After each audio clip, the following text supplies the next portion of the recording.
Hey folks, welcome back to the channel.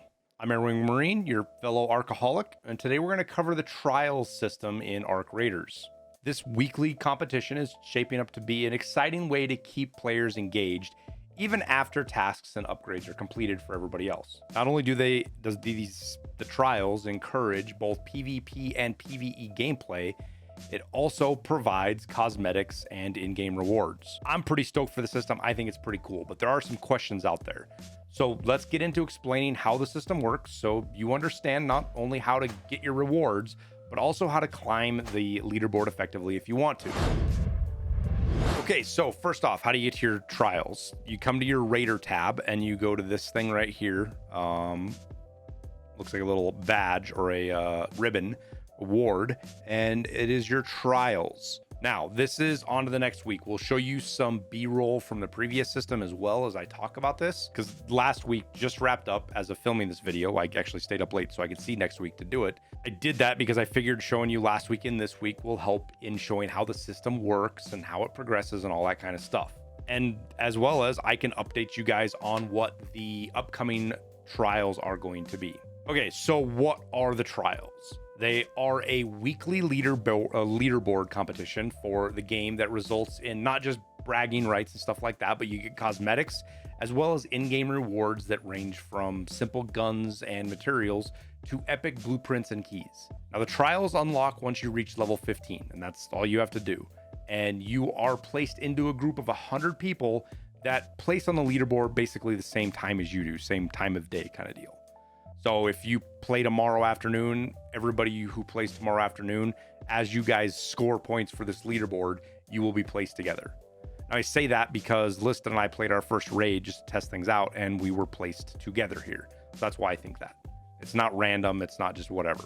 Now, to score points, you have to complete the 5 listed items for the weekly trials.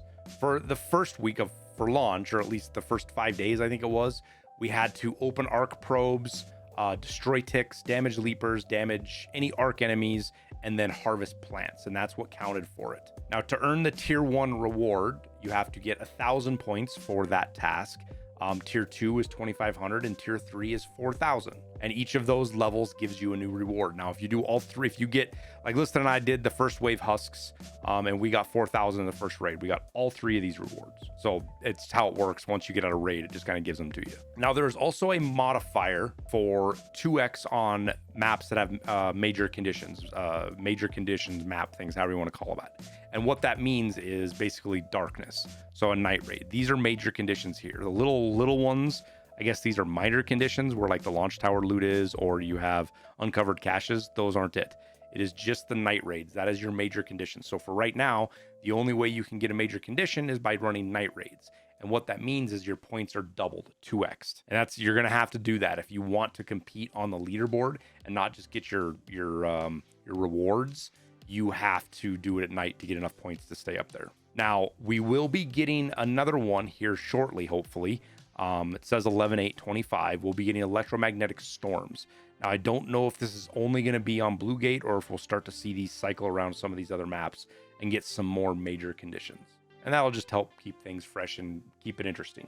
Now, as of last week, and what we have with this week, the most of the things were group efforts. So basically, if anybody on your team damaged arcs, it all added up. There was no like individual deal. So if somebody looted a probe, it counted for all 3 of you in your group. Except this was not the case with the ticks one. Unfortunately, for whatever reason, bug or not, whatever it was intended, the tick killing was only on an individual. So each person had to do it. And at night, in order to get even 4,000, a single player needed to kill 7 ticks. So it was a pretty difficult one. Doesn't look like we're seeing that right now. Liston and I shared all of our points across damaging ground-based arc, destroying ticks and fireballs, obviously the husks, and the damaging hornets. We didn't hit a supply drop. Should have tried to do that, but we kind of ran out of time. They were all shared. So that's good. Now, for increasing ranks, this is done in a pretty straightforward way. As you can see from last week, right before we rolled over, I was in the top 30 players, and that's what gets the 2x rank. And you'll see that right here where it says 2x promotion in 6 days. This is when it happens. This is what it's going to tell you where whatever's saying here is what's going to happen. And I believe what happens is, you know, if you're in these green top 30 players, you're going to get 2x promotion. So what happened to me is I went from rookie 1 to rookie 3 because we got 2 promotions.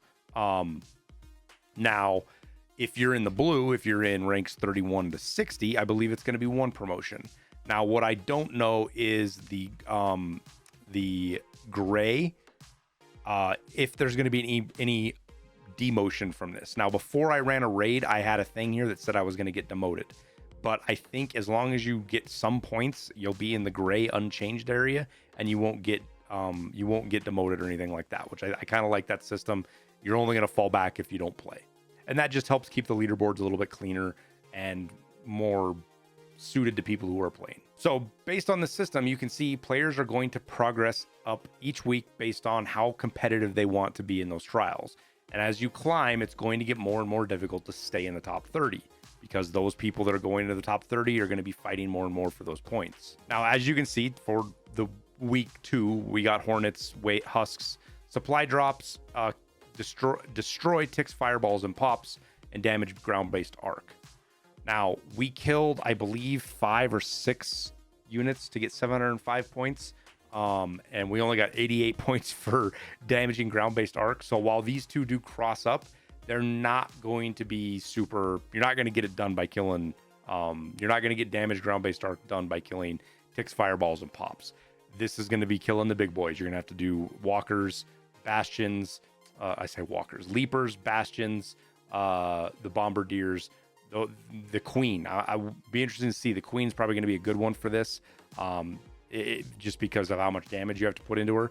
But it's not any other of the small guys that's going to get you there. Now for supply drops, this is pretty easy. You just have to search them.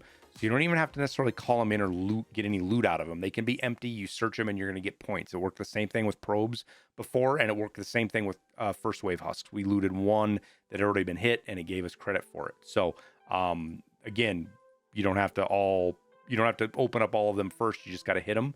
And damaging hornets. Well, let's get into some tips here on how to do this. So damaging hornets, there's a couple ways you can do this, right? Like if you just straight shoot the hornets 2 motors off on the back, it crashes into the ground and dies. You're not going to get as many points for that as if you shoot it, crack all its armor off, and then blow it up. Now, it's going to take a lot more ammo, but it's going to be more points per hornet. So keep that in mind. And if you want to get hornets, your snitches are going to be the best way to do it. You're going to have to fight wasps as well, but every snitch is going to come usually with a hornet.